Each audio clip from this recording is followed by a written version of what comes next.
lie, I had a pretty good week. I had a week at work, so that's life. That's life. And you had to get up, go to a job. Yeah. So, whatever. But we good, man. Football Sunday. I got a wedding to go to after this, so I'm feeling good. Hey, that's lit. Weddings are crazy. Weddings are crazy, and it's for a really close family member. So like, that's beautiful. Yeah, it's a good thing. Are you calling about She-Hulk?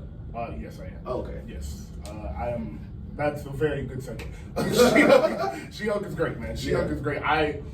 As far as Disney Plus shows, I think it's my favorite because I think it's just like such a good TV show. Bro, it's just like, you don't have to know nothing about Marvel, and you can just watch that. I will say I have not I'm not watching this card. Like we just cut it off until this week because what they did. Yes. But I was like, you know what? I went back, watched Abbott Elementary, came back to it. I was like, I'm probably gonna like it anyway. It was a great episode. It was a great episode, very funny. Yeah. And to Marvel's credit, every show they've done, they have done a big tease, and then they kind of ignore it, and then they do one or two big finale episodes with the tease, with some other, what do you call them? Easter eggs? Easter eggs, yeah. So I will give them that and say they always do fulfill their promises. Yeah. So I'm not too mad about it. I wasn't too mad, but I was definitely relieved because I almost told my dad, yo, pull up She-Hulk today because you won't like this episode. Thank God I did.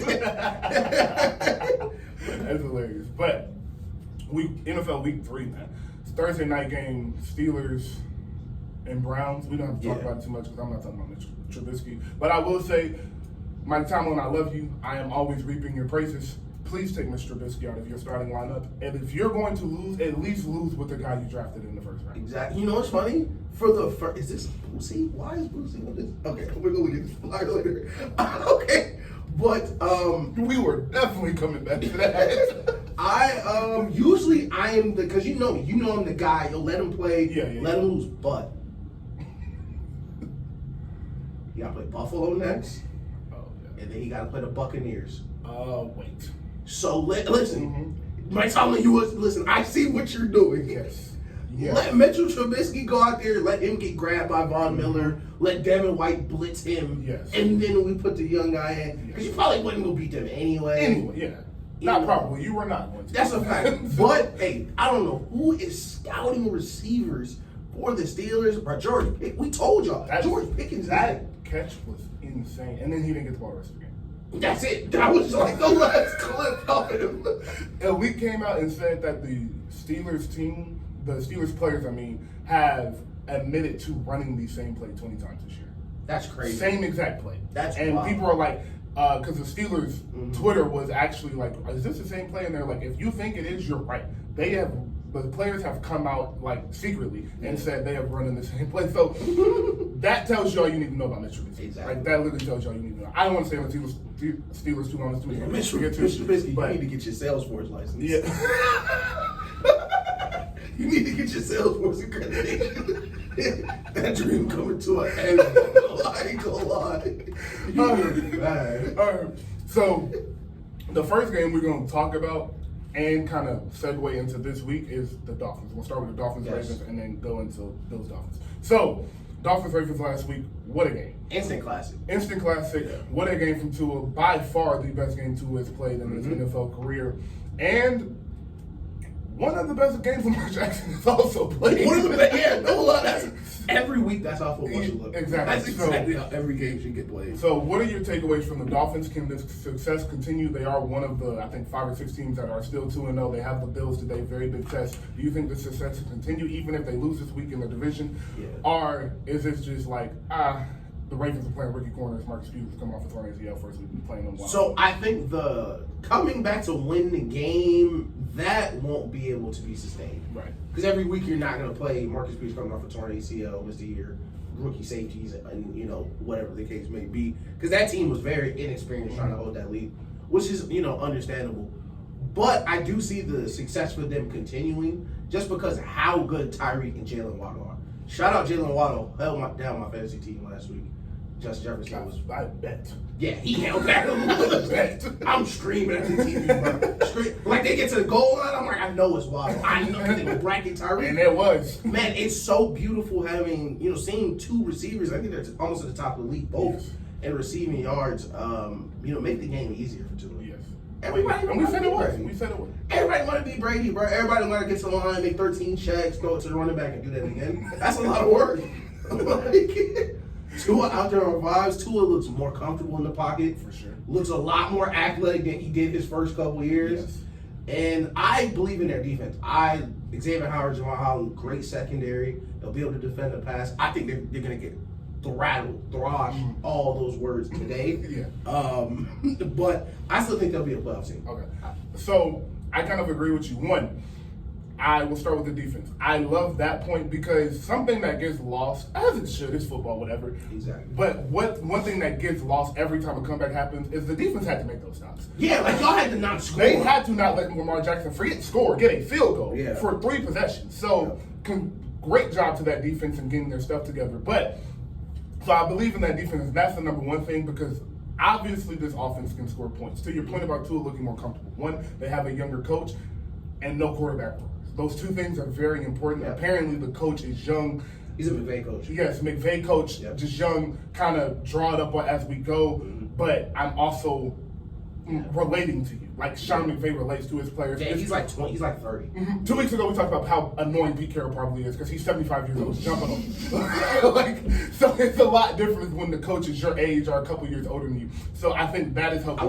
I wish we had like a giant production team. I just want somebody to put the clip of Pete Carroll dancing after the Broncos fumbled on 4th down.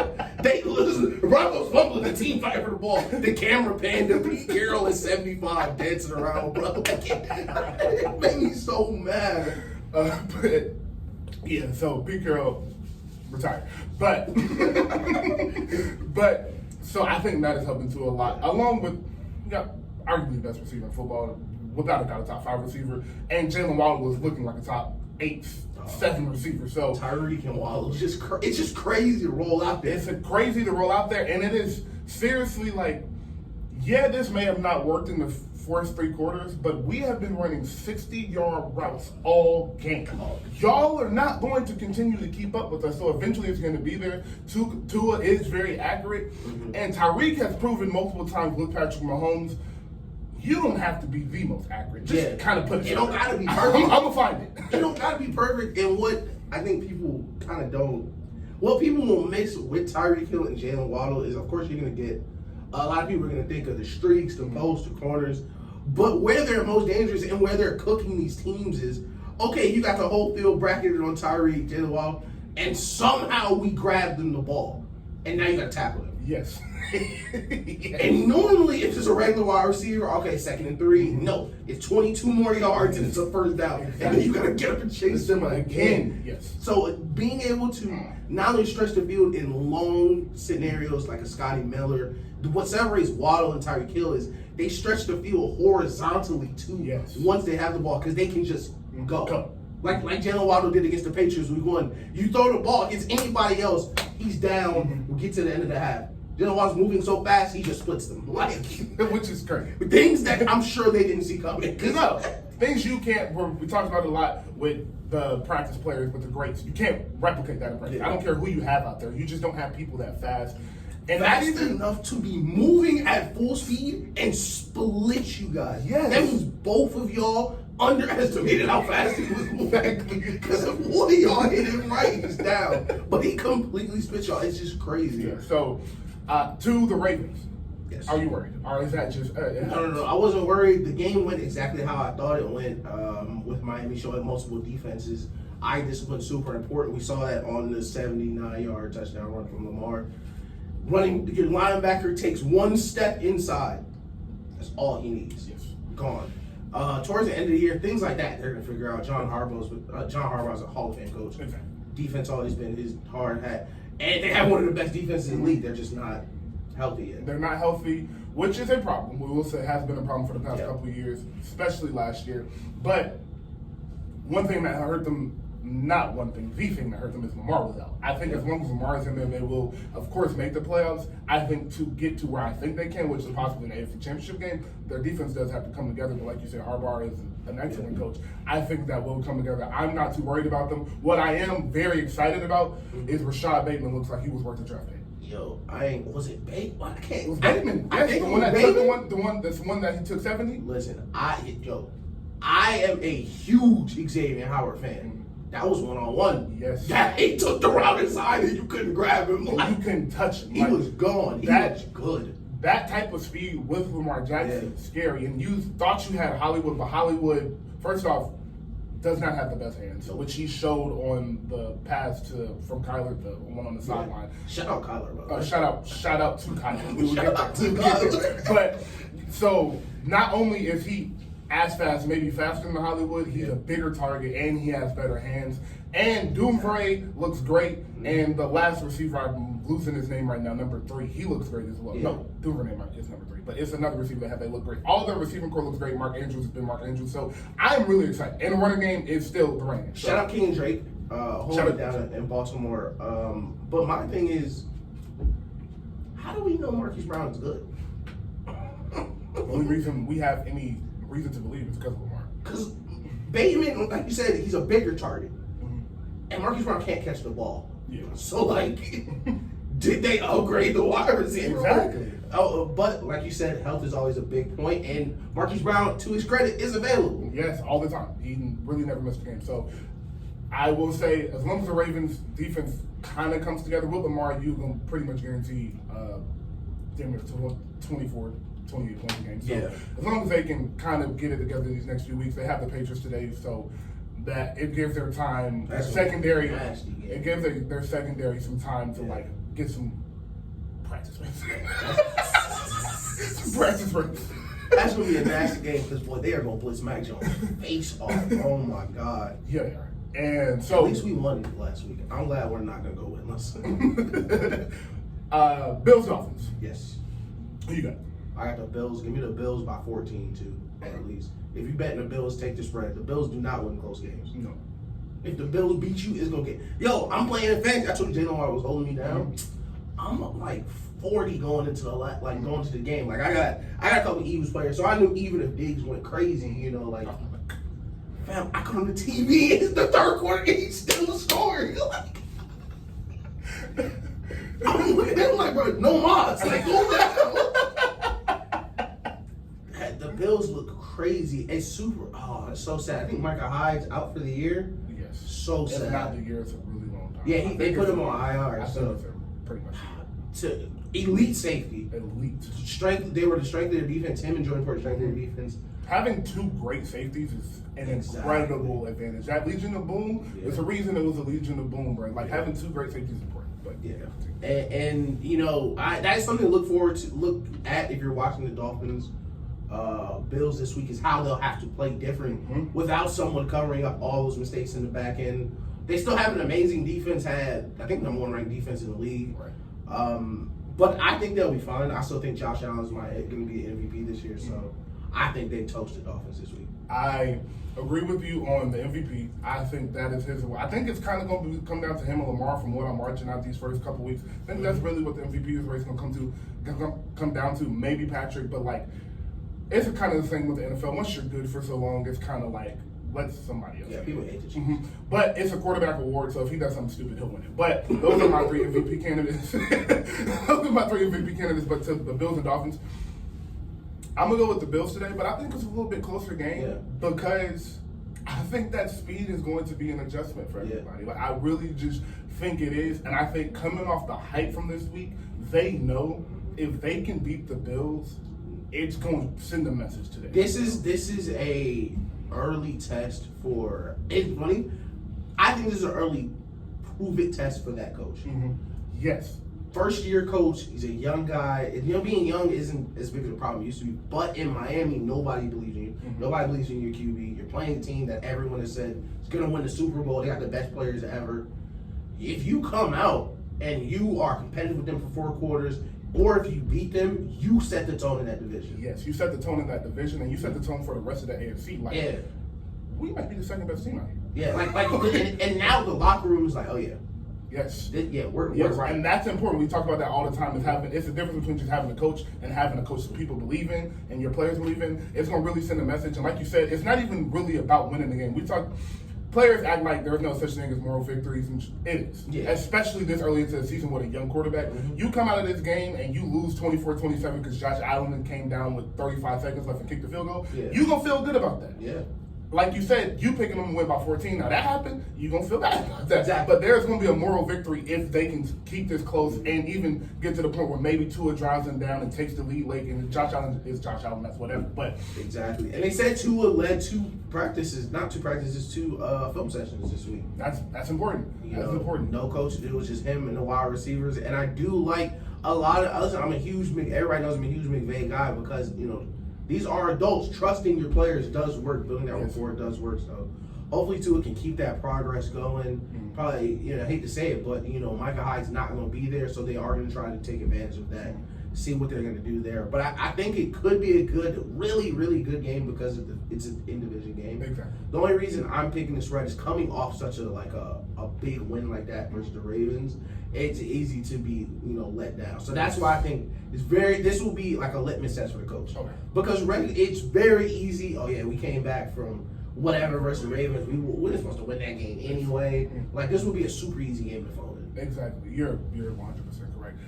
Before we get off of the Bills, Stephon Diggs, just want to give you a round of applause. You were that guy. Listen, we know you're him. You are him. You don't have to tell us again one time for the rest of the season. He might get that triple crown this year. It's looking like. It's kind of not fair. It's almost like, man, he is seriously open every play. And Josh Allen, what I love about a number one receiver, if you have one that good that used to do the AB and Steelers, force feed him the ball. Yeah. We used to say that about Julio all the time. Julio started to get injury prone, but before he wasn't, I was like, why aren't you throwing him the ball 22 times a game, bro? You know what's funny about the Julio thing? I completely flipped it now. I have AB over Julio, and I was talking to this guy. I was always Julio first. We were too, yeah. And my reason was, bro, Julio not gonna give me no problems. Julio gonna keep his head down and work. But on the other side, AB was getting them 300 targets. So would you rather be quiet and not get them targets, or would you rather be loud and lead the league in receiving for 5 or 6 years? Yeah. Give me the guy that's gonna want the ball, man. Julio, I think Julio's playing this week, right? Yes, he is. I'm almost certain he is. But I will say we're going to jump to the division game because I do want to talk about our young black quarterback who's on TV right now. If you can't see this, which ones you can't if you're not watching Sunday Ticket. But Jalen Hurts, man.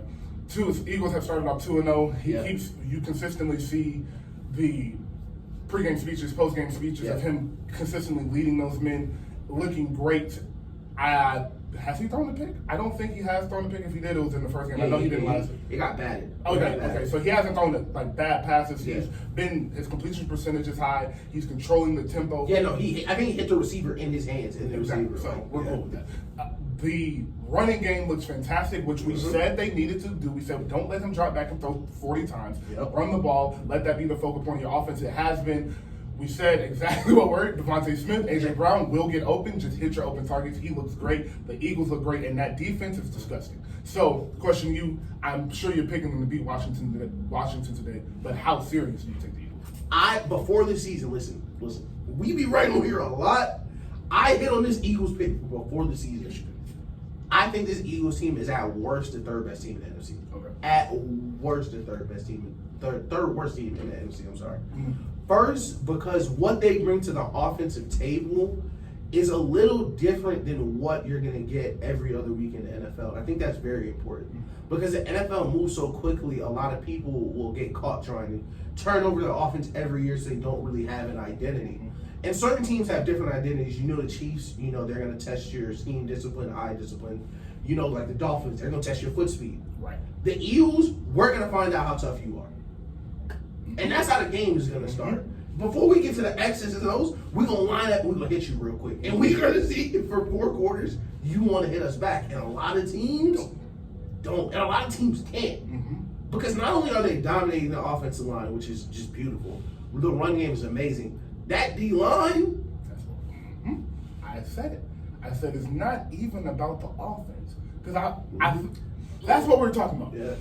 It was like Jalen Hurts doesn't even have to be great because the defense is so good. If you can just score 21 points pretty much every week, you're going to be fine because not a lot of people are going to score that many points in the defense. And what they have managed to do is get 2 number 1 corners. Yes. That didn't come from big markets. They weren't big me guys, so their names aren't as flashy. They're not going to cost as much.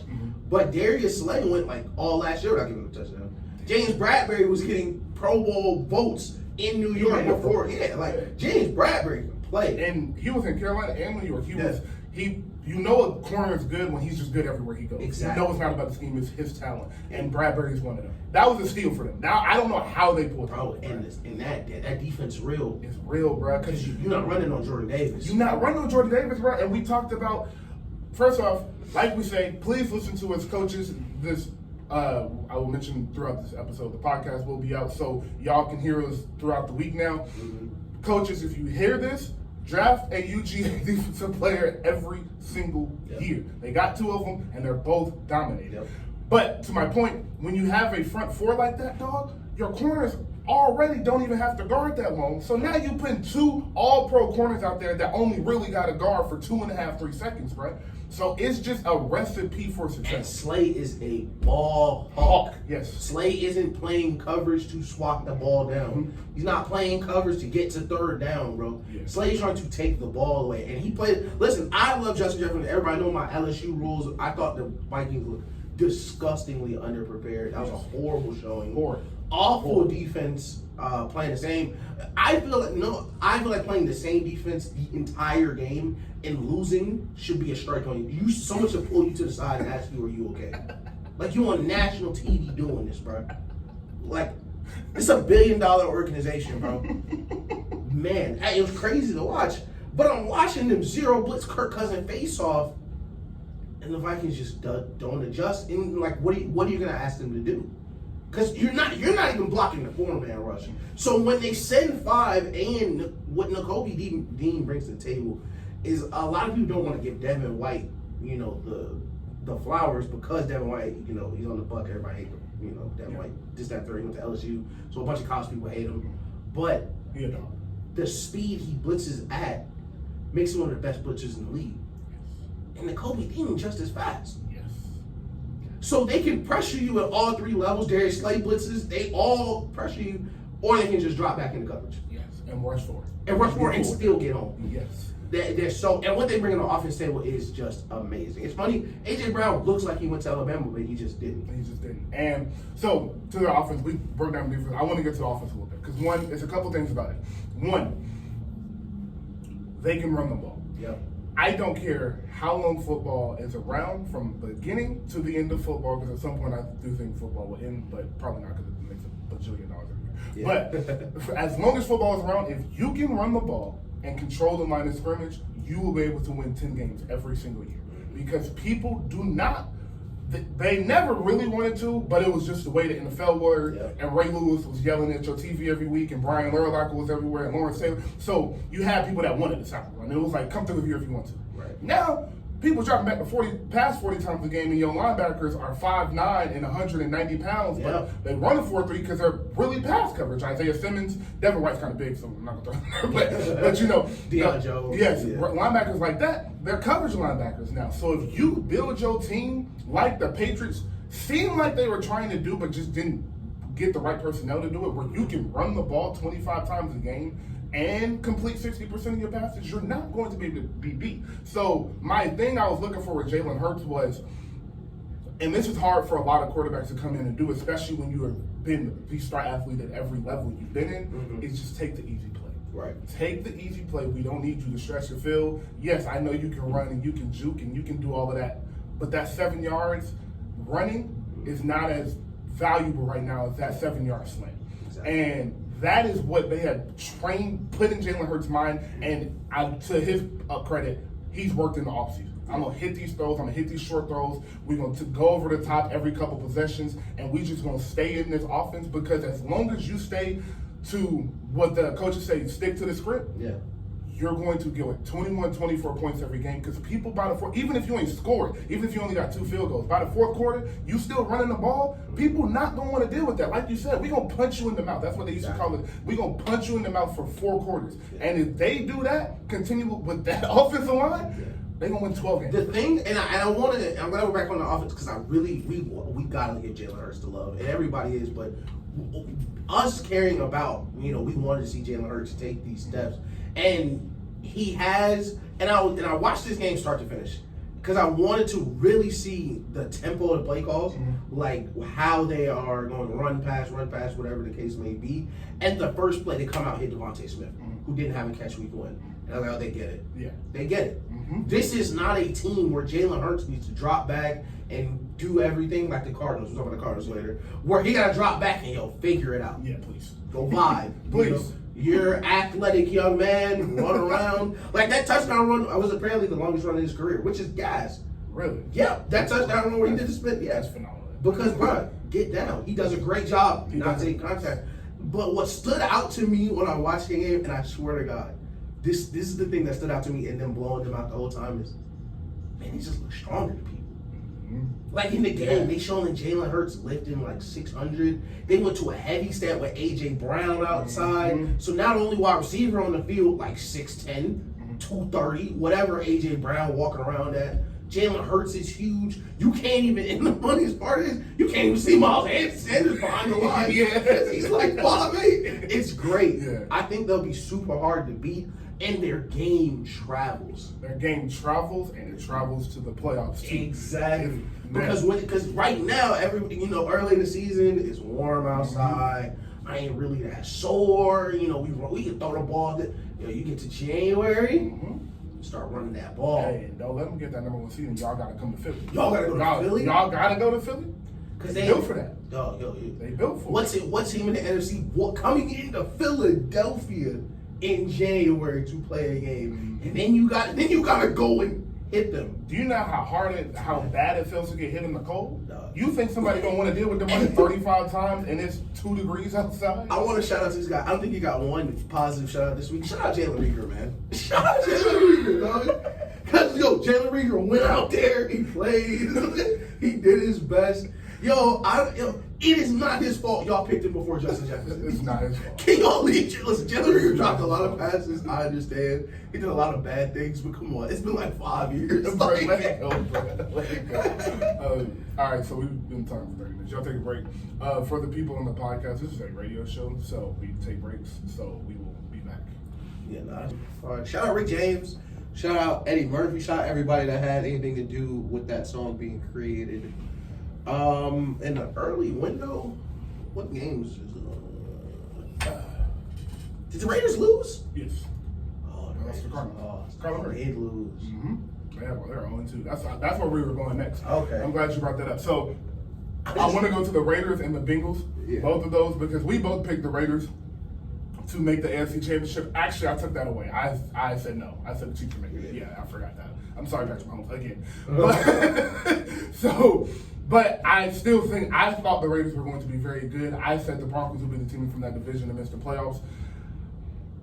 The Bengals, I said they would be the 7th seed. I thought they would have the 2nd best record in the division after the Ravens. They have started 0-2. So I want to ask you the question, who do you think is more likely to get back on track? I would say, to get back on track, I would for sure say the Bengals. Okay. I would for sure. So I would for sure say the Bengals. Because I think their offensive line isn't as bad as they're playing right now. I think Joe Burrow needs to understand he cannot take these sacks physically. Thank you. Like, not game plan wise. Okay, 2nd and 13 is not that bad. Physically, you cannot handle getting hit that much. Yes. Joe Burrow gets hit like a running QB does from inside the pocket. Yes. I understand you have these receivers. I understand that you're trying to hold the ball. You have to learn to eat. Just eat the ball, go around, or go down. Yeah. I'd rather you throw a jump ball. I would rather you throw a jump ball into coverage. Yes. And risk the interception than risk people diving at your legs. Only to Jamar Chase, by the way. Gotcha.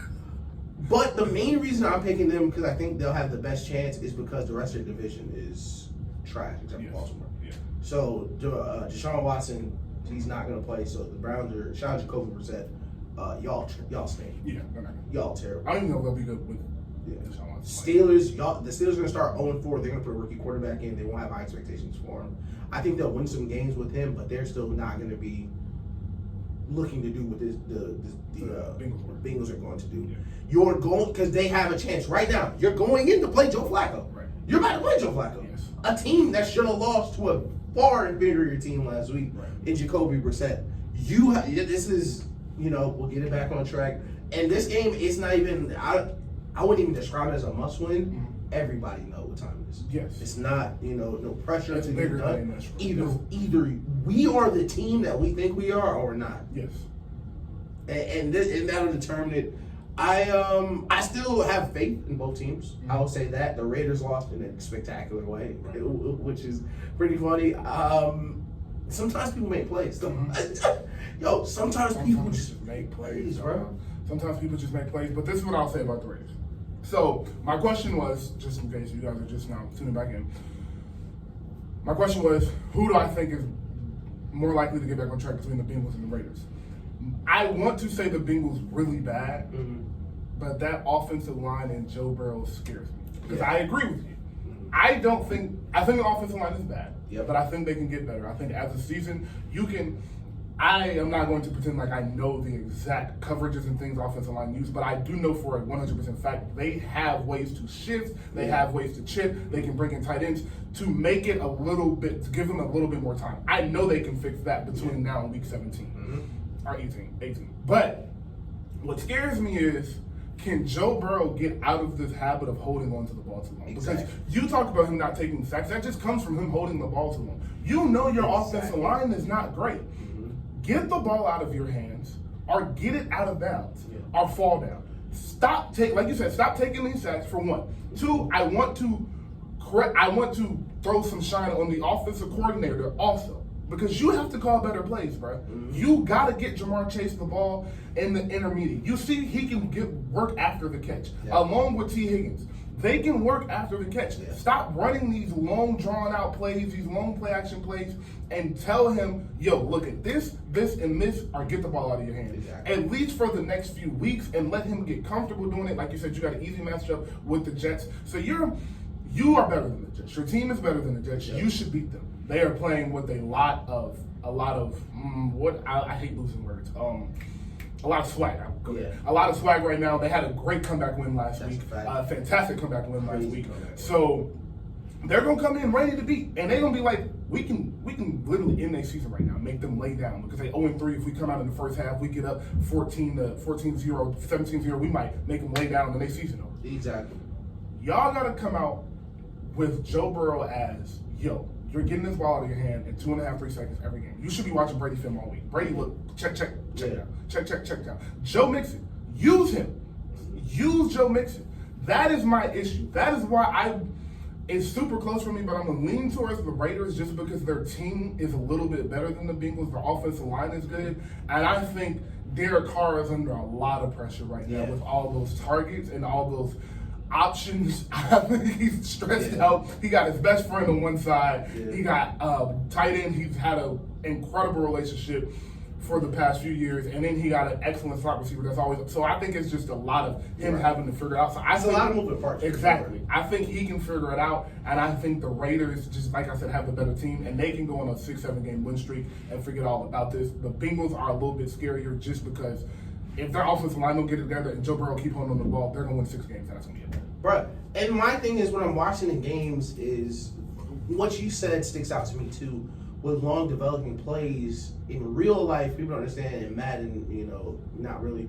In real life, to throw these routes, you need to scheme open the route and you need to scheme open protection to get that route down the field. Yes. And without you scheduling that, making that protection, making those checks, it's not going to work. So I would love to see more quick hitting offense. They have great route runners. They have, Joe Burrow's an accurate quarterback.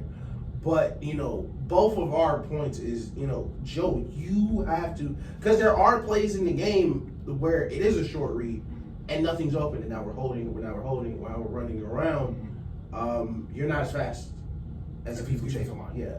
You're not. This is a different league. Very different league. You're not getting out. Yes. And when they grab you, they're not going to be the only person that grabs you. And you're not always going to be able to control how you fall. You're not always going to be able to protect yourself, which you've seen, because you've already blown your knee out once and ruined the season for your career and ruined your health. So I understand, you've got to be tough for your team. You're the leader of your team. You're not going to let anything, stand in the way of that. If you get dinged, you get hurt, you're going to want to keep through it. But you're not going to put your team in the best position to succeed if you continue to take these hits.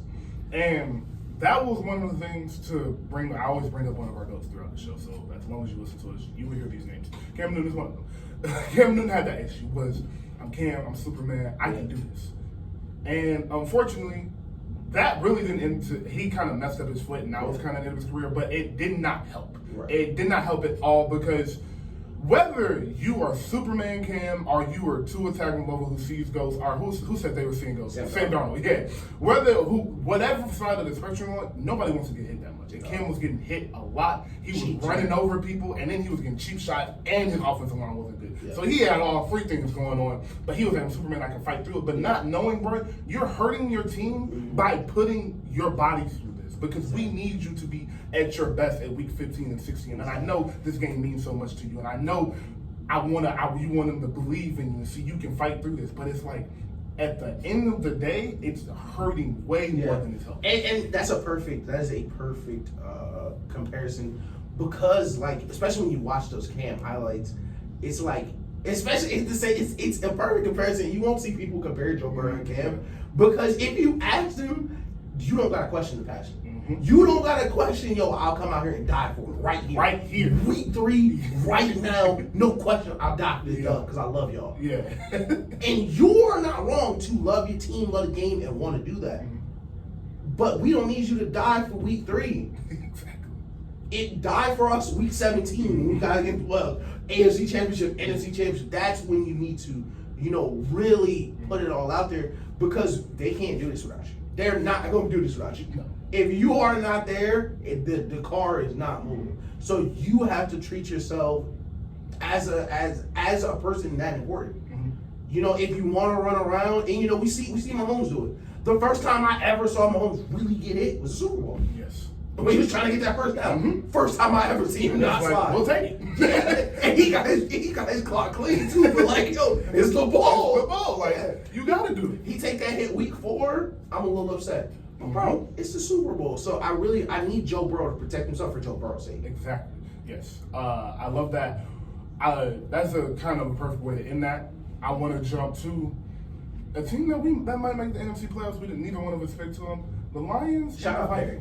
Shout out to Barry, man. We shout out Barry every week because he deserves it, but he really deserved it this week. Yeah. Shout out to Barry, man. So Lions are 1-1. Their first loss was a great loss, though. We talked about moral victories. It was a great loss. Last week they had a great win.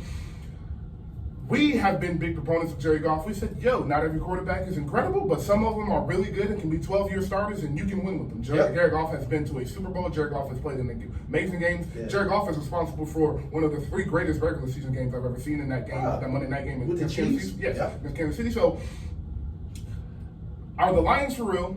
Yeah. Do you think they beat the Vikings this week? And can they win the division? So, the Lions are for sure for real. I don't think they beat the Vikings this week because I think the Vikings are a little better, but that's not going to be a blowout. Right, it's going to be a great game. It's going to be a great game. It's an in-division game. You got a blueprint on how somebody just beat them. We don't know if they're going to keep playing this game, but we just saw somebody take them behind the shed. So we got the blueprint. And this is a really talented team. Quiet is kept. First of all, like we always said, they drafted a running back from UGA. Yes. So DeAndre Swift naturally will be in the MVP conversation the next 3 or 4 years. Yes. He went to UGA and he plays running back and he's not Sonny Michel. Yeah. But of course, when you're a team that's been bad as the Lions have been for so long, you kind of stumble into good players that kind of hang around. And Amon-Ra St. Brown is him. It's him. That boy a star. He's a star. And, they did so in the show they asked him who the wide receivers drafted at. And of course he knows. And that's not a problem. Tom Brady got a whole documentary on the 6 people that are trash now that got drafted before him. But they asked him at the press conference, and now everybody's like, "That's better." No, it's not. He's in the NFL competing for jobs. Bro, I hate that people forget that these are these people's livelihoods. Yeah, that is his direct competition. In 4 years, they're all getting a contract. Yes, right. So he's going to have to compare to them to say, well, this guy's paying better in your class. Why should you get more than him? But Amon-Ra St. Brown, him and his brother, crazy players. I believe it. And like you said, I believe in Jared Goff. I really believe in Jared Goff.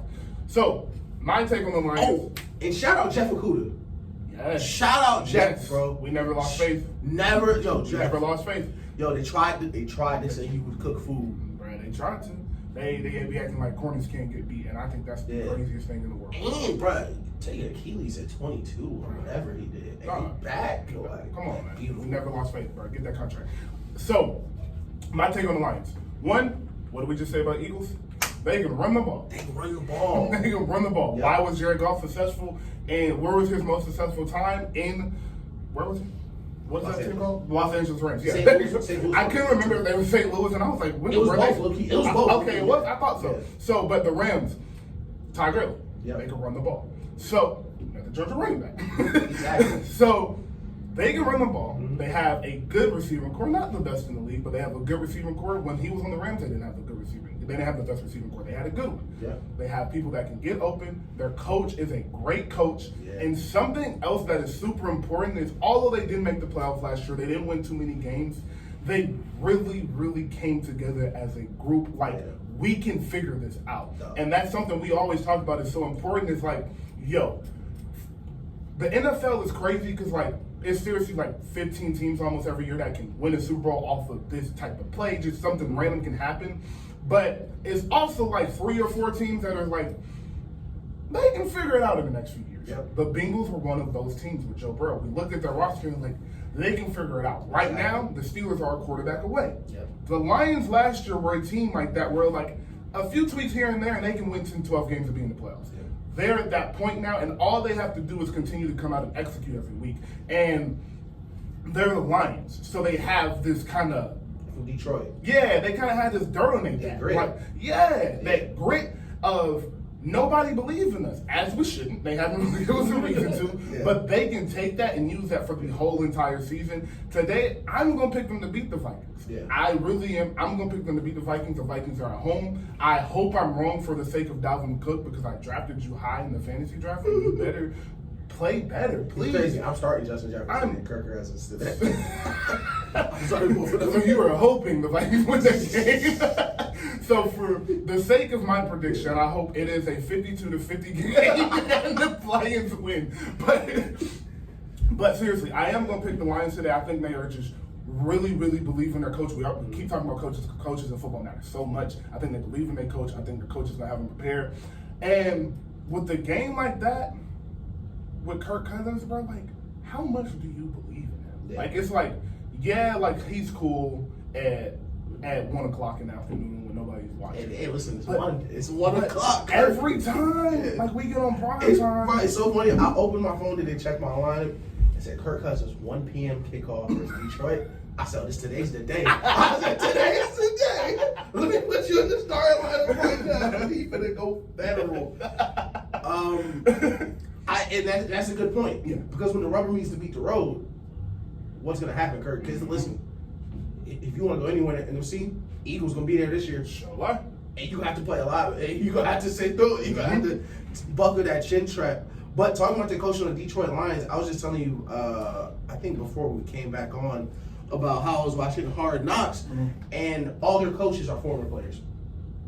That's important. Every single coach, and it's not like, former players, like I was a college quarterback, came out. No, like they played like 8, 7, like a long time. So at the beginning of the show, they're showing like, oh yeah, this is my 28th training camp. Oh yeah, this is my 29th training camp. Important. And bro, the way they communicate with the players, So, the way they can talk to the players, like they show the clip, and I love Hard Knocks because they do the games too. Mm-hmm. They show a clip, DeAndre Swift run a stretch run play, and he doesn't. So for people that don't understand how the Y zone, you either bang it or you bust it out. Mm-hmm. He should have jumped inside. Oh God, Josh Bell's on TV. Jesus Christ, Stephon Diggs already caught one for like 50 yards, for like 25 yards. But he should have jumped inside. Mm-hmm. So in the clip, they showed DeAndre Swift. He said, "Man, come out!" Like he pulls him out the game real quick. He said, "Man, go inside!" Like talking to him for real. He's like, and then DeAndre Swift's still sitting outside. He's like, "Man, go back in!" Like, I'm gonna keep telling you. And they show him later in the game. He does it. Yeah. And the way they can communicate with the players is just different. it's different. So, I'm going to make a crazy comparison. It's like how black people be like, I want a black therapist. Yeah. I can relate to you better. Yeah. I can just relate to you in a way a coach that's 60 years old, that although I've been in the NFL for 35 years and I coached Lawrence Taylor and now I'm coaching you, Yeah. I can just relate to you better because I played. I knew how coaches spoke to me when I did like it, when I received it well, when I did. So it's just they can relate to him better. So that is super, super important to have. I didn't know he had that many. I didn't know they had that many players on that staff. That's super important. Yeah, they're all former players. Like even Dan Campbell. It's so. Dan Campbell is a former. That's important. That's great. Yeah, he played like that's great. 9-10 years, and that's why I think this Hard Knocks was so interesting to watch, and that's why I really believe in this team, because they understand exactly what you were saying. Like he's saying in Hard Knocks, bro, like, man, I've been through training camp. I know what it's like. I know. And he wasn't going through training camp like Tom Brady. Yeah. Like, I know what it's like when you're trying to make the roster. Like the last day before cuts, he comes in, he said, yo, don't count. Don't play the counting game where we're doing this. Yo, just go work. Put your head down, bro. And they're a nasty team. They're a physical team. They go hit. They gonna play hard. And I love old school football like that, bro. And I want to get to the Sunday and Monday night games and then take a break. But before we get off of this, I want to say, not only is it the fact that they have players, is that like because you bring it up that they all played 7 to 10, 12 years is really important because it's like I can relate to all of you at the stage of your career. So the 10-year vet, I can come talk to you in a certain way. Right. The second-year player that's trying to make the team, I can relate to you in a different way because I've been at every step in this. Yeah. The star, I don't know if it's any star coaches, but the star on the team, you can kind of relate to them because even if you weren't the star, you've been around them, so you know how they need to react and prepare. You know who's on their team? Antoine Randall. Oh, that's crazy. Who threw a touchdown? Well, wide receiver who threw a touchdown. I don't know if y'all know who that is. I do because I used to love football. Oh yeah, let's go. I used to know all the players because I played Madden. Joe Burrow with a double pass. And Jamar didn't catch it. But I was regular. I was just smart first. So Sunday, Monday night game. Go down to I forgot who played. Oh, this week they must be trash. Oh yeah, they're bad. Oh no, we gotta start with Brady Rogers. Brady Rogers Sunday and Monday night game, and then we'll take a break. So Brady Rogers, who you got? I know who you got. I got him too. Why just kept, bro? Nah, never mind. I got the Bucks. Don't do it. I got the Bucks. I think the Bucks. I think it's a game of who's gonna run the ball better. I trust the Bucks run defense a little more than I trust the Packers run defense, and I think if the game's close, the Packers are gonna lose. I think Aaron Rodgers is so ready to quit. I do too. They couldn't protect him versus Minnesota, and the Buccaneers already blitz Rodgers into the dirt. So it's gonna be a tough one.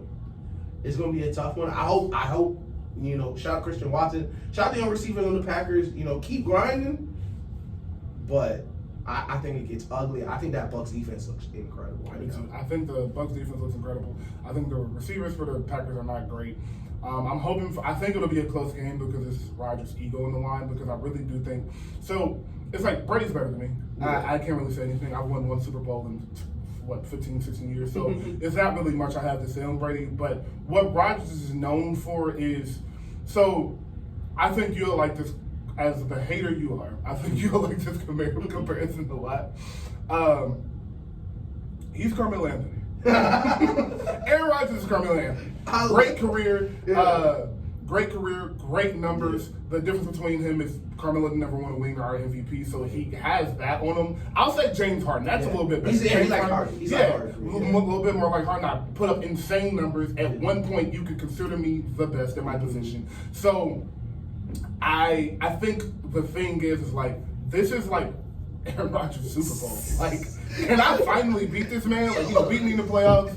Came to my division, took over my division. He was like, I can't figure it out. So like, can I just beat him, please? He's 45. This is the time I can do it.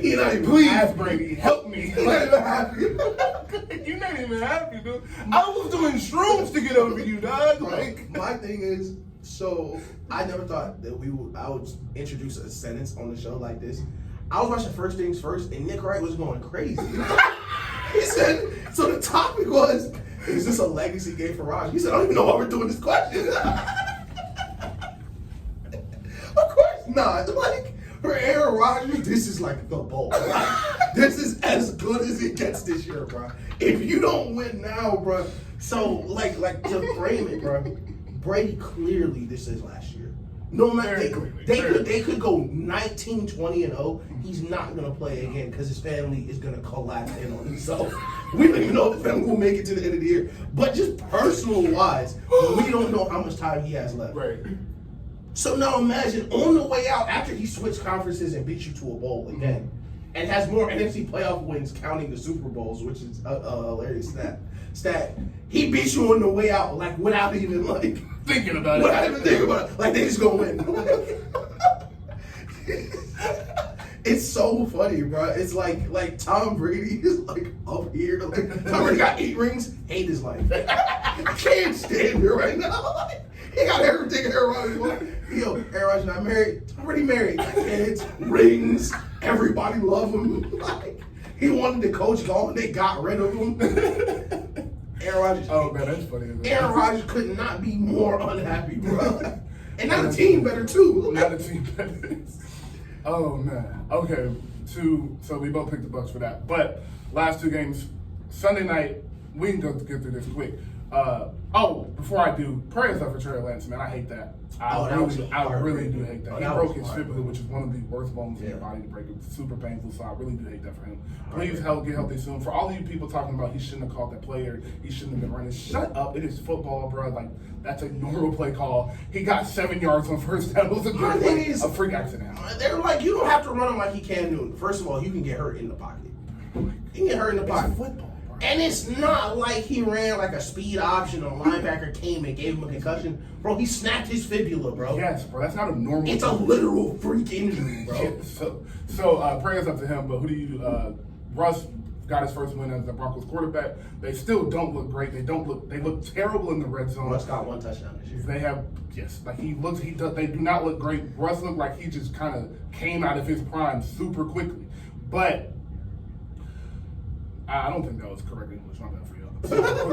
But, San Francisco Broncos. Who do you have tonight? I'm gonna go San Fran. I'm gonna go San Fran because they're kind of a complete team. Mm-hmm. They're not really missing a quarterback because they already had Jimmy G there. Mm-hmm. The Broncos, I don't believe it. I just don't believe it. I don't get it. I don't get why they're supposed to be. Their coach is clearly an idiot. Yes. Respectfully, I don't know the man. You're clearly dumb. Yeah. I don't like the coach either. I think they need to get him out of there. And not even we'll call coaches stupid for having different in a respectful way. Yeah, like I don't think you should play this coverage, bro. Like you don't got a punt return on the field, bro. Like come on, bro. Bro, it's 40 coaches on the sideline. There's no one telling you there's only 10 people on the field, bro. There's 70 coaches in the stadium right now. Bro, it's just the little things, and especially in this division, they'll be done week 8. Yeah. Their season's over week 8. Yeah, I picked them to miss to be the team from that division to miss the playoffs. I thought Chargers, Chiefs, and Raiders all make it. And I am confident in that prediction. I think they'll win games because I think Russ is still pretty good. I think they have a good roster, but I just don't think you can win in the NFL without a coach. To Matt Rule's point to bringing up bad coaches, I spoke all offseason about Carolina. I don't care how good that roster is; they will never be good because Matt Rule is a terrible coach. And nothing's funny. I just got more proof of that as a season. Nothing's funnier than that Luke Kuechly tweets. It's that Luke Kuechly spent his whole career seeing plays before they happened, and he left the minute Matt Rule touchdown. Like, there's a reason, bro. There is a reason. So. Yeah. We're both picking San Francisco. I think Jimmy G will have this team back in the playoffs this year. I love San Francisco. I love that defense. So don't really got too much to say about them. We love San Francisco every year. We love Kyle Shanahan. 1-1 Dallas with Cooper Rush and the 2-0 Giants, who is a surprise 2-0 team. Saquon looks like Saquon again. Who do you have on Monday Night Football? Wow, they just stopped Josh Allen. I didn't think that was possible. I am going to go to the Giants. Okay. I am going to go with the Giants because I think this is a bad matchup for the Cowboys. I think the Cowboys are going to feast on a lot of teams like they did last week, which I did. You did predict. You did predict that they're going to feast on a lot of teams with bad O-lines. They're going to get you in long downs and distances. They're going to make you throw the ball down the field and then keep hunting you. But the Giants don't like their quarterback anyway, so they're just going to run the ball. I think the Giants defense is playing great. I think they play within themselves. And Cooper Rush looked good, but hey, you still a backup, bro. You look good this series. Now some tape on you. and now you playing a really good defense, a really good coaching staff. And we talked about the Lions, the Giants. They got a chip on their shoulder. Oh yeah, for sure. They got a chip on their shoulder, especially after the past few years. They definitely got a chip on their shoulder, and it starts with Saquon. Yes, it does. It for sure starts with Saquon. I think they win this game again. They start on 3-0, and I honestly think with Dak being out as long as he has, I think towards the end of the season, this division will start to come down between the Giants and the Eagles. I think the Eagles do win the division, but I do definitely think that the Giants have a chance. Punch that nigga. He's punch him in his face. You stick on him in the pocket. I do think the Giants have a chance to win the division. I think they won't just because Daniel Jones is Daniel Jones. So, you know. And bro, they're like, oh, Brian Dable fixed Josh Allen. First of all, Josh Allen is 6'5", 2 whatever, with a cannon of an arm. That's not Daniel Jones. No, bro. You looked at Josh Allen and was like, this is super talent. Yes. We got to get him right. Yes. I've never watched Daniel Jones do anything. I was like, that's a good player. As Colin Cowherd said, he went to Duke. He went to Duke, bro. And we will take a break on that, and when we come back, we'll get back to the NBA Top 100 list because I have some people to yell at. And we are back live, Hip Hop 95. About almost 1:30. Got a couple games going on. Raiders in the red zone, Ravens in the red zone. Looks like Jets in the red zone. But we are going to talk about basketball. Yes, we talk about everything here. We talk about everything here. So, of course, we're going to jump into the basketball. For those of you guys that don't know, join the podcast or listen to this for the first time, we do everything here: basketball, football, baseball. We feel like it, college basketball, college football, and we jump into the rap because we love rap music more than most of humans alive. So, so we do music, all of that. So we never. This week right now we're on the basketball. I want to break down the top 100 list. I want to start off with the obvious. I don't really have to bring this up because we know why, but Kyrie at 32 is just silly. I mean, I have not looked at the list. This is just silly. I'm about to read it off to you. I only looked at it just so we could talk about it. 10, Devin Booker. 9, Ja Morant. 8. It's crazy because I'm trying to find the list. You want me to say it? I definitely read it out because I'm trying to find the list on Twitter, but I keep finding y'all's list. Number 8. I don't want y'all's list, bro. Everybody got their own. What y'all all got a list for, bro? Like, number 8 is Kevin Durant. Next to Ja. Number 7 is Jason Tatum. Number 6 is LeBron James. 5 is the Finals MVP Steph Curry. They got him at 5. 4 is Joel Embiid. 3 is Luka Doncic. My bad. 3 is Jokic. 2 is Luka Doncic, and 1 is Giannis. No, 2 is Jokic. 3 is Luka, and 1 is Giannis. So that's crazy. That's terrible. What's the criteria? I don't know. I don't care what it is. It's not good. I don't care what criteria you're facing. What is the criteria for Steph to not be above Luka? I literally cannot figure that out. And how is KD 8? I Man, listen, these rankings are crazy. And Ja, listen, shout out Ja, man. 9 is crazy work. What? Devin Booker at 10? Devin Booker's at 10, dude. So you telling me they wake up today and go play basketball? Devin Booker, 25 people better than Kyrie? They ain't gonna lace him up right now. yo, I'm telling you, the Suns trick y'all, man. The Suns trick y'all, bro. And we love Devin Booker. I don't want that to get lost in this. I love Devin Booker. I love his game, but 10, bro. Let's be. So I have a question. So this has nothing to do with the top 100. Somebody just brought this up to my attention. It was a tweet I saw. Do you think Devin Booker's ever been better than Paul George? Not a day. Okay. I don't either. I just think Paul George don't be on the court as much, and I think that can make him better. I think Devin Booker is more explosive as a scorer, but Paul George on defense is not even. It's not even close. Even if you want to say Devin Booker's a better offensive player, which I don't really think he is. Right. It's not close enough for the defense not to take this kind of out of there. Yeah, because Paul George is not like he tries on defense. No, Paul George is like all NBA. I would sit in this chair for 40 years type guy. So like he's a go guard Kevin Durant guy. Yes. Devin Booker's not guarding anyone on offense. That's any like if Devin Booker's on not Devin Booker. If Paul George on that Suns team, they're not losing by 60. No, at home in a game 7. Because Paul George gonna take that challenge. Yeah, Paul George gonna take that challenge. And the thing is, and what I don't understand about the Suns is not only did you lose, you were emasculated. Yeah. It was really embarrassing. Like, it was embarrassing. It's very embarrassing. When Luka dropped Cam Johnson in the third, it was like, okay, the game was over. The game was over in the first quarter. Like, nobody was man enough to be like, you know what, I'm just not gonna let you do it. Mm-hmm. Foul him, grab him, something, bro. Like, he wouldn't do that to Paul George. Nah. So, this is what I'll say about the list. So, 5, I want to get through 10 through 6 first, because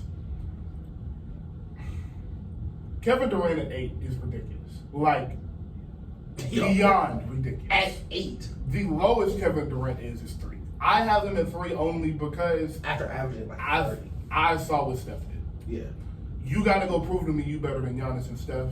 I have no problem. Anybody that has KD at 1 or 2 is Kevin Durant. So that is all I'm going for that. He is no lower than 3. I want to stop talking about Luka. And I love all of these players. Jokic, Luka, they're not better than Kevin Durant. Let's stop this. Please.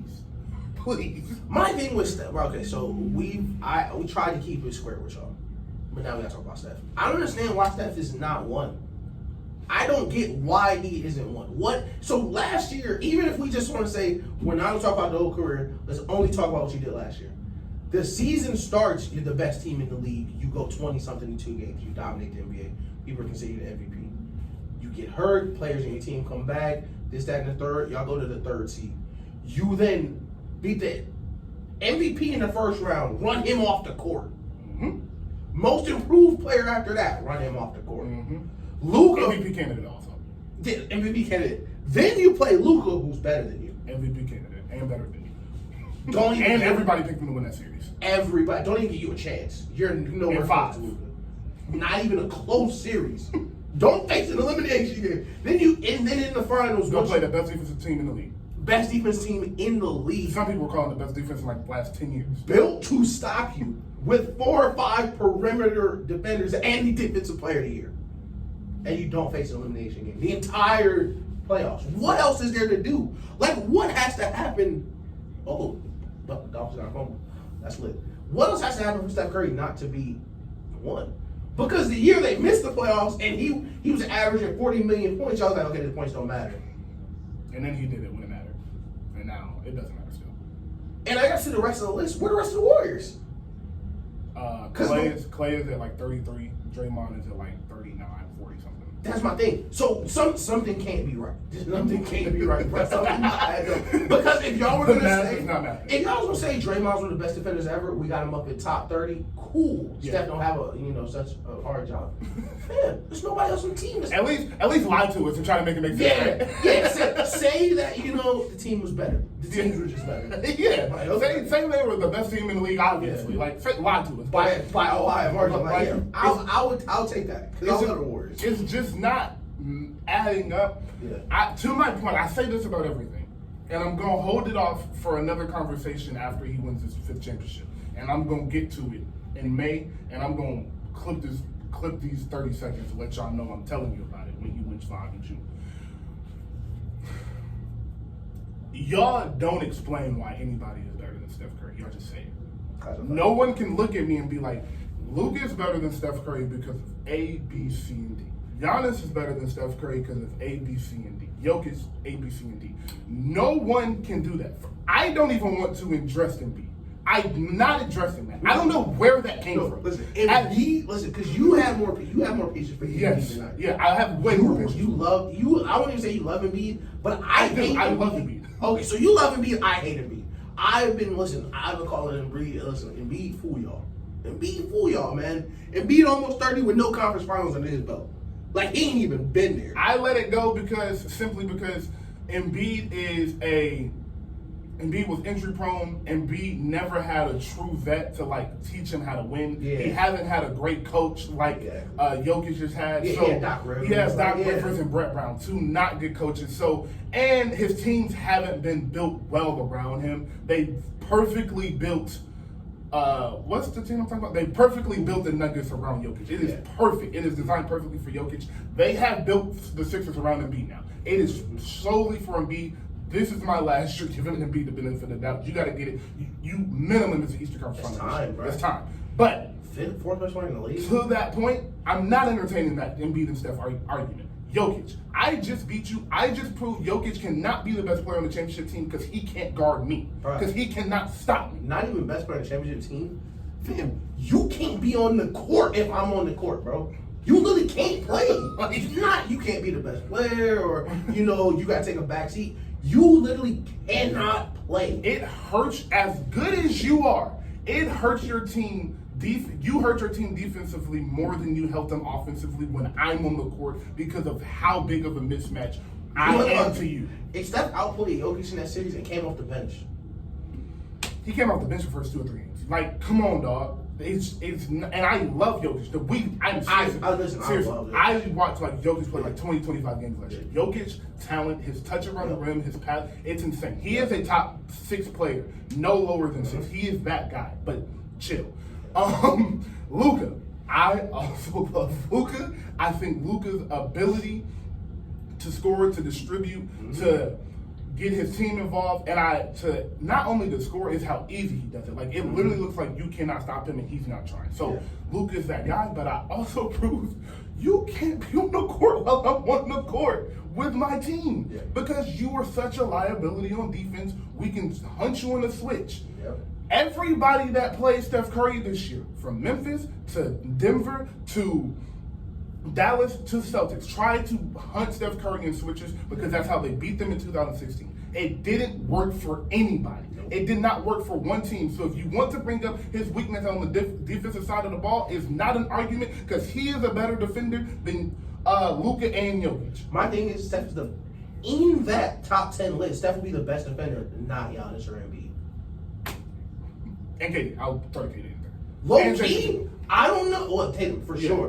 But Steph Curry, I think, is so great at guarding his position.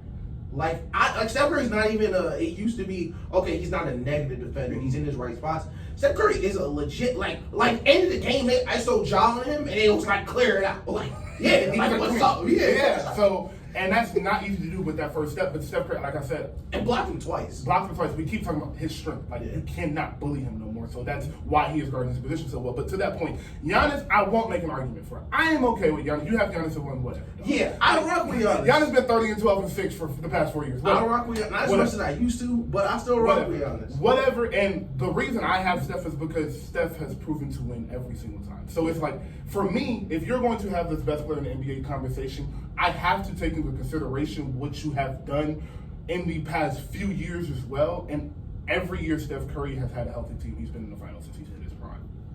Every single year. They haven't missed a final. Steve Kerr hasn't lost a playoff series in the Western Conference. Steve Curry has not lost one Western Conference. Not losing one is just so crazy. Like, it's stupid. Steph Curry is the best player in the NBA. If you have Giannis there, if you have KD at 1, that is okay. Steph Curry is definitely no lower than 3. It's no lower than 3. If you got Steph and KD in front of him, I'm not sitting here. I'm not mad. I'm glad you said that. I'm not mad at Giannis being 1. Giannis is literally a freak, bro. Like, he's 33 points, playing the hardest on the court, playing defense too. Like, ripped his knee out of place, finished the finals. Like, he's crazy. And to the point, because I know Giannis, y'all like to play the Giannis don't ever guard the best defender, and it's like, well, why would he? Yeah. He's I think Draymond Green, because of his smarts and his ability and what he covers on Golden State, is the best help defender in the league and the best secondary defender. Good Lord. Look at Mel Ryan still getting punched in his face. But I think because of that, he is by far the best help defender in the league. But Giannis is right. Giannis and LeBron are at that 2A and 2B spot behind him. As far as like Giannis is more valuable as a number 2 help defender than he is guarding your main player. And you'll remember this because when and you didn't give me pushback, but when I said it like the first couple of weeks, people wasn't buying it. I was like, bro, I'm the best center in the league, bro. Yeah. He's a center, bro. Yeah. You don't see Hakeem Olajuwon switching out to LeBron. Yeah. You don't see them guarding perimeter players, bro. Why would I want Giannis on Jimmy Butler when he's 7 feet tall? Go stand by the rim, Bro, like, it's stupid. It's Jimmy Butler anyway. Go in the rim anyway. It's stupid. It's really I hated that. As well in this NBA talk, it's because y'all got crushes on these people and y'all want to see them do what y'all want to do because y'all want to talk about them on the internet. and be like, oh, look, he got scored on. He's not a good defender. It's crazy. Y'all weird. Y'all remember when runner-up defensive player of the year was an award? Like, that was a thing they were saying before Anthony Davis' name, like, runner-up defensive player of the year. Like, man, that's not a thing. You didn't win. You're not defensive. You're not runner-up. Like, they don't hand out second place. 8-time All-Star runner-up defensive player of the year. What are you talking about, What does that mean, bro? And listen, everybody wanted to throw, why Giannis not going to get him? Nobody said nothing when Marcus Smart was going under them screens. It was a lot of them screens. He didn't have to go under. He didn't have to put Al Horford out there. Hey, talk about it. Talk about it. My defensive player here not doing that. Shout out Marcus Smart, friend of the show. So, before we end the segment, I would like to ask, who would your top 10 players be before we get out of here? Because, by the way, all the teams have reported back to camp. Yeah. Like, the NBA season is underway now. And the Warriors went back two, 3 days ago, and every team's kind of coming back in. I think the Lakers went back yesterday. So, yeah, that was an incredible catch. You missed that one. That was Devontae Smith? Yeah, Devontae Smith made an incredible catch. But they are back in training camp, 13 days to I think it's a week and a half, maybe less than that, to the first preseason game, right. And about 19 days to the NBA season starts, right. I believe, or something like that. So it's right around the corner. But going into the season, top 10 players. Who do I think the 10 best players will be this season? Yes. All right, so I didn't prepare this, but I am going to stand on these later in the year. All right. 1, I'm going to go Steph. Okay. 2, Giannis. 3, going into next season, I'm going to say Kawhi. Okay, I like that. I'm going to say Kawhi. 4, I'm going to have KD. Wait, did I say KD? I had him at 3? No, you had Kawhi 3. Oh, yeah. So I'm going to have him at 4. 5, I'm going to go Luka. Okay. 6, Embiid, Jokic, Embiid, whichever way. Yeah, whichever way you have then. I'm going to have Jason Tatum, 8.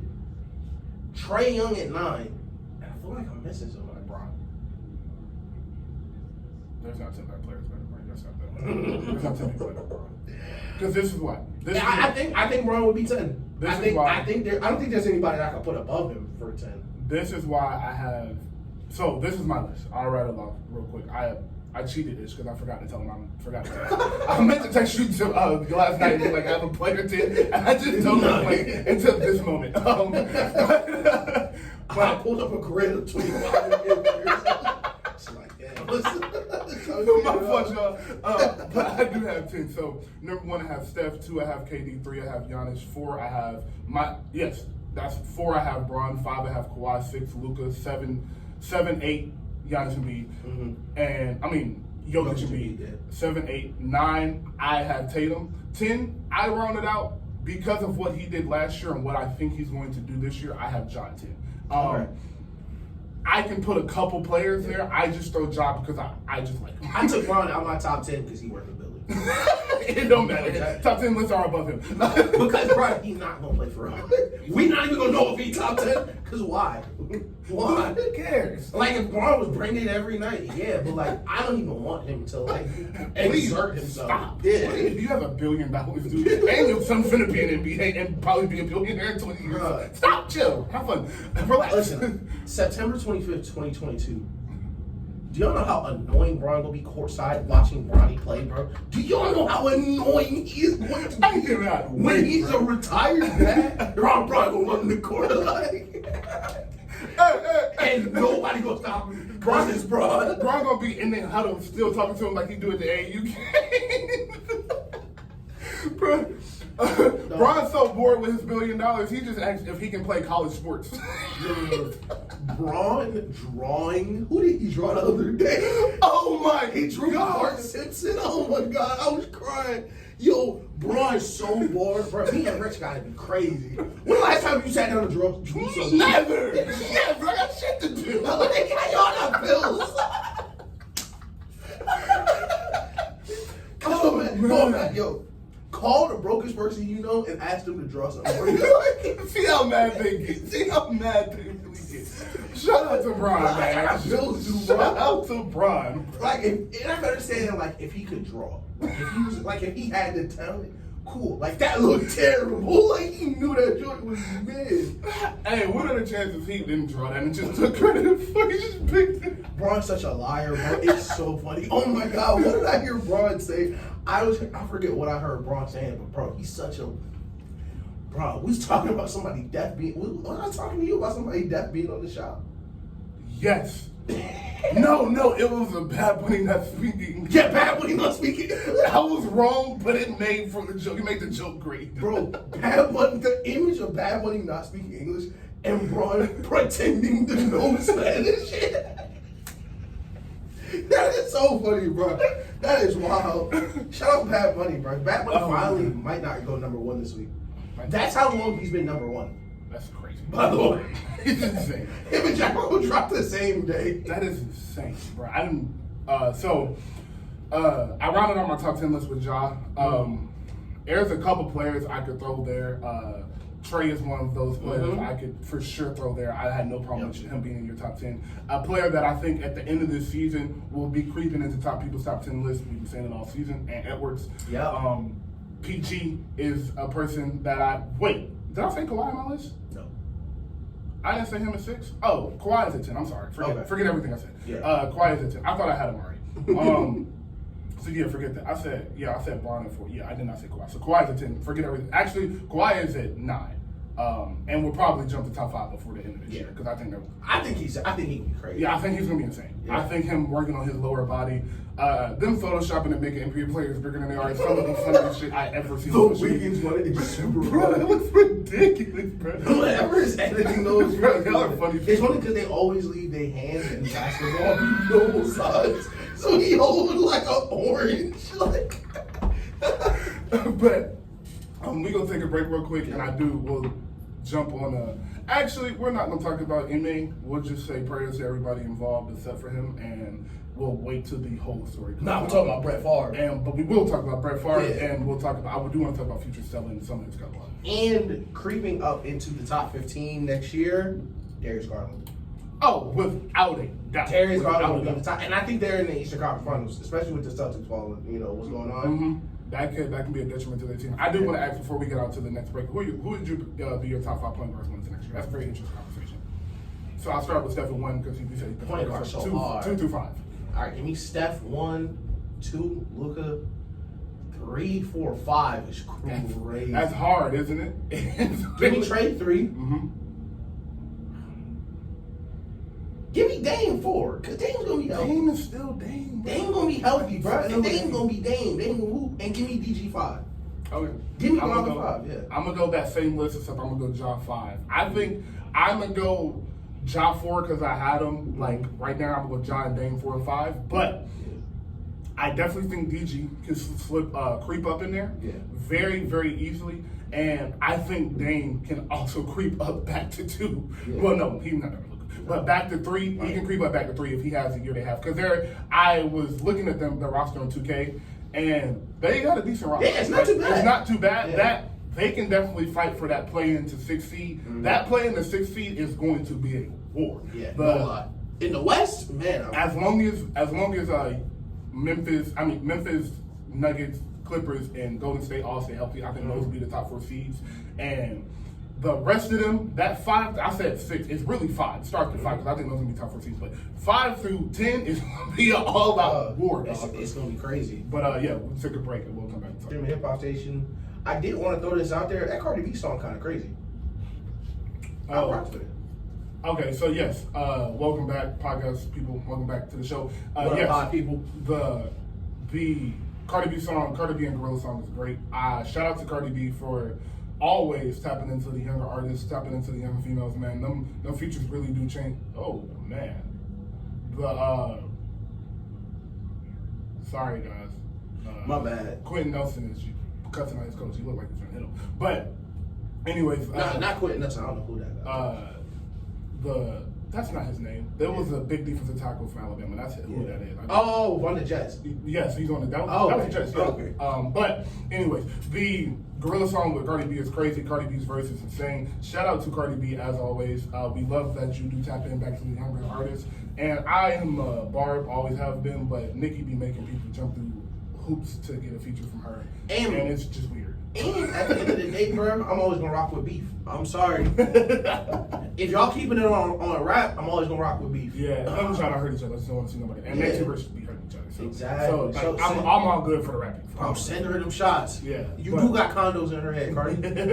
But, and rap is a competitive sport, so the shots are nothing. Rap is competitive. Exactly. That's a sport, right? So, I do want to talk about Future selling his masters, but first we will mention some albums. As always, what have you been listening to? Man, I ain't gonna lie. I've been listening to a lot of Kodak again. Okay. New? I don't listen to anything new. Pierre dropped a project a couple weeks ago. I went through that a little bit, but I can't think of what. Did anything drop? Last week, this week, no, nothing dropped. I just been talking about throughout the year, like, what are your projects? Oh. That you've been going back to, is what I meant. Oh, that I've gone back to? Yeah, that's really what I meant. Oh, I okay. asked that question terribly, so that's I still haven't stopped listening to Beyonce album. Of course. Which goes without saying. Of course. If you're new here, it's Beyonce. Yeah. It's Beyonce. I have gone back to listen to Willow album 3 or 4 times now. It's awesome. I was thinking this other day, like how you grow with albums and now different songs are your favorite now. Like, cause now I have different favorite songs on that album. Like, of course. that was already listened to, but now just like because you wherever you are in life, they'll mean more to you. But definitely the Willow album. The Nigo album is aging great, and that Pusha T album is. Pusha T album. I actually listened to Pusha T's album. I lied. The Game album. The Game album is crazy. The Game album is so good, bruh. Yes. Like, man, the Wayne verse on Chrome Thugs and Harmony, crazy.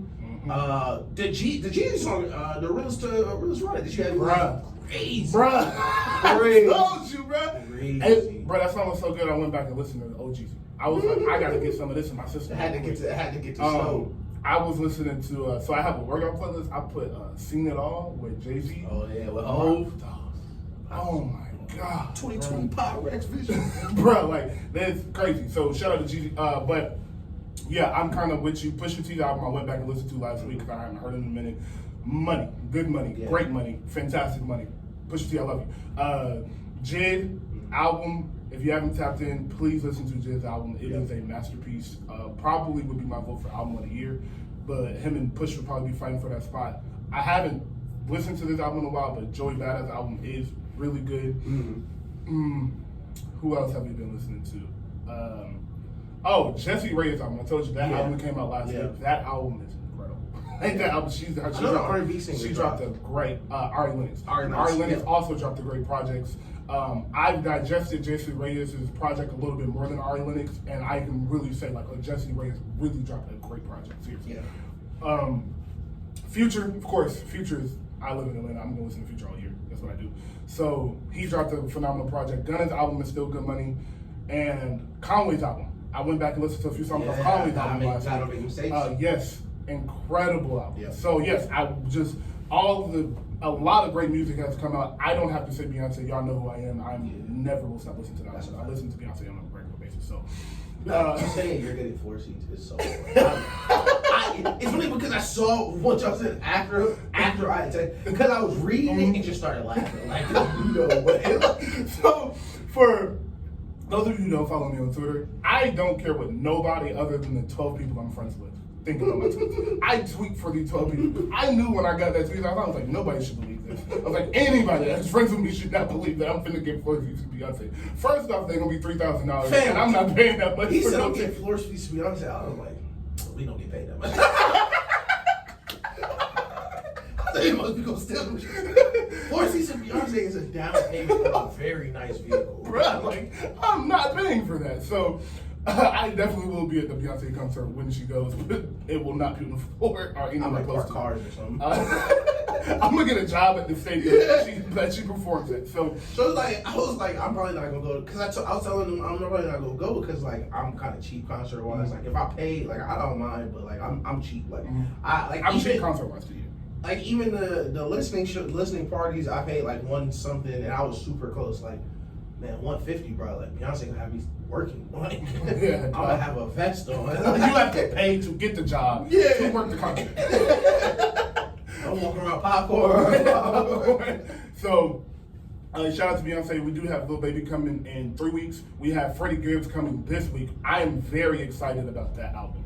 that Freddie Gibbs album Looks crazy. looks insane. The rollout has been great. The track list and the receipt paper. Him and Benny kind of stopped with the childish beef. I'm glad they're 40. I was listening to Joe Budden podcast. A lot of older rappers were like, "Yo, stop this. It's immature. Y'all look ridiculous." So y'all 40 on Instagram beefing. Like, come on. But should still shout out to him for putting his chain on Instagram. Hilarious. I can't be mad at you. So it was a fun beef, though. I will say that, and it was beautiful that nobody got hurt. It was just funny. So who cares? But Freddie Gibbs, I say this all the time. Some people sometimes you gotta get punched. Yeah, exactly. And he did, and he shut up. Yeah. So I will say I am very excited for Freddie Gibbs' album. The last Freddie Gibbs album was incredible. He still kind of is sticking to the Alchemist Productions. There's a few more producers on there, but it's mainly Alchemist. It's going to have that Freddie Gibbs sound.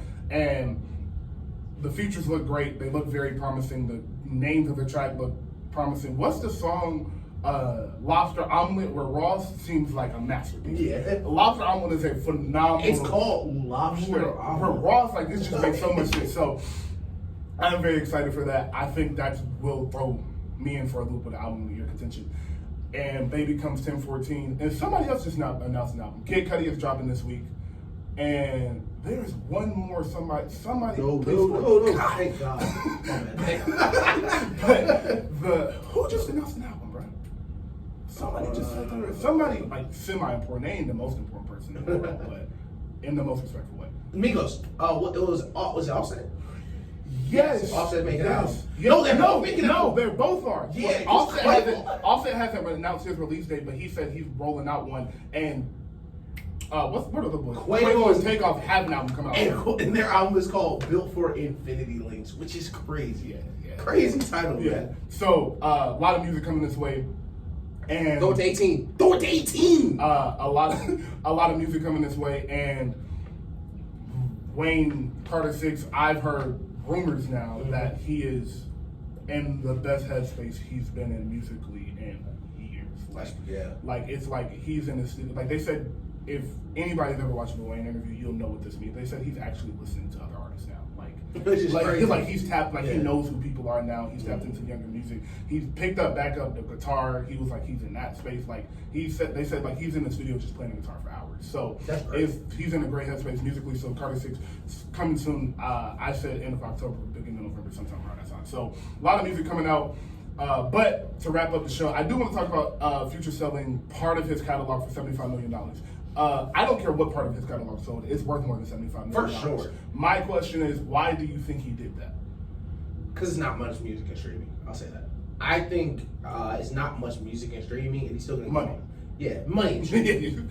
I said music. It's not that much. It's not that much pure money in just the streaming of it. So I understand selling it now because why not? Mm-hmm. Because you're still going to tour these songs. You're still going to. That's where you're going to make most of your bread. Exactly. But I got to see the songs he sold. I haven't seen what he sold. Because Dirty Sprite 2 not going for 75, man. Bro, like I don't understand that. But so it's. And 75 M's ain't no slight, I understand that and I don't, because it's exactly what you just said, bro. 75 M's ain't no slight. Like, Wayne sold his part of like Young Money's master. Like, he didn't sell his music. He sold the part of the Young Money music he owned. Right. So not even all of it, just his portion of it. Yeah. He sold it for $150 million. I don't think he even sold that much music. Wayne, for his entire catalog, everything he has could probably get close to $1 billion worth. Drake too, Kanye too. Like Future is on that threshold of he can seriously get 500 to a beat for all of his music. So that is why he got the most #1 albums. That's what I'm saying. I'm confused on why he just didn't wait a couple years, because I know Future ain't hurting for money. $75 million is a ridiculous amount of money to get at one time, or even if they spread out the payments, whatever. It's a ridiculous amount of money to get. But my question is like, why didn't you wait and sell like your whole catalog if you're willing to selling? Right. Unless the only thing I thought about was like maybe he owned the part he didn't sell, so he does make a good bit of music. 21 was talking about if you own your music, it is good money in streaming. If you get as big as Future and 21 have, because those streams coming in and you getting that money is totally different. So maybe he owns that part that he didn't sell, but I just wanted to get your thought on that because I knew we both knew, bro, his catalog worth more than $75 million. Like that's and like these people make billions off of these rappers. Yeah. Billions and billions of dollars. So I think that's it for today. It's 2:00. Happy birthday, Donald Glover. Happy birthday, Donald Glover. Prayers up for Travis Lance. Prayers up to the victims involved in such a situation. How far are you in Atlanta? Atlanta, I'm through in the middle of season 2 right now. They did it. And the last episode, that was one of the ones. Okay. That was one of those, haha, it's a funny episode. Wait, what's that? Like behind the scenes that you saw. Okay. Yeah. Okay. I'm excited. Yeah, I'm gonna get through Atlanta for sure. No question. So, yeah. But I think that's it. Yeah, I think that is it. Oh, did Jamar score this touchdown? I pray he did. Oh, I don't think he did. I think that foot came up. Oh, I think that foot came up. But no. But if he catches it and it crosses the plane, I think they didn't count it. Oh damn. But so yeah, great show. Thank you for listening. Oh, Adam Thielen caught a touchdown. Thank y'all for listening. We'll be up on YouTube this week. We'll be up on Apple Podcasts, Spotify, wherever you can hear a podcast. We will be up. So we are back in motion. Y'all tap in with us. Yeah. Shout out to The Spot. On Your Crown is this week. I will be hosting On Your Crown this week, which is crazy. Tap in. Tap in. So I will be hosting On Your Crown this week, which is Saturday. And I'm so sorry, Charlene. I do not remember the park's name. I'm a terrible host already. But I don't remember the park's name, but it's in Atlanta. It's on Your Crown's Instagram page, and I have been constantly reposting it. So thank you for listening. We'll be back next week. Yeah. And listen, I just want to bring this out there. If you're driving and you see someone doing hand signs, or me, I'm rapping the music. I was thinking about when I was driving by, like the guns I'm doing, like, that'll be for y'all. Yeah, Like, for sure, because I definitely pull out so many guns. I be going crazy. I be going crazy. So shout out to y'all. And congratulations to my cousin Diamond, who is getting married today. That is where I'm headed now. Oh yeah. I'm gonna take a sharp change and that there. Shout out to her. Love is beautiful. Y'all be safe. See y'all next week. Oh, we suck. Look at the Patriots. Stinking it up. We suck. Maybe that's a pick. Oh, it's a pick? Is it Jalen? No, it's not Jalen. Jonathan Jones. That's lit. All right. Throw one more. Oh, we'll be back next week. Y'all boys hold it down.